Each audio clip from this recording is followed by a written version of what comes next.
Hi everyone, welcome to Roweda's Crafting Elegance. And by the way, I'm Mitch, and I'm so excited to share with you my personal handmade jewelry collection.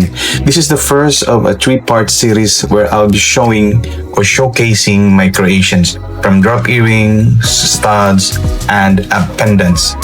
And here's the exciting part. By the end of this year or early next year, this collection will also be available in my very own online shop. So if you see something you love, you'll soon be able to get it and make it part of your own style.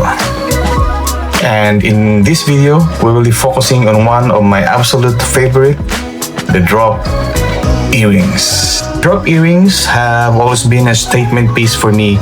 I personally handcrafted each pair with care, mixing elegance with creativity. You'll notice some designs are sleek and minimal while others are bold and playful. Each one reflects my passion for turning simple materials into wearable art. As I show you each pair, I'll try also to share a little story behind the design, whether it was inspired by nature, culture, or just a spark of the imagination. Let's start.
If you enjoyed this episode, don't forget to hit like, subscribe, and ring the notification bell so you won't miss the next one. In our next episode, I'll be showing you my unique collections of stud earrings. Trust me, you won't want to miss it. Till then,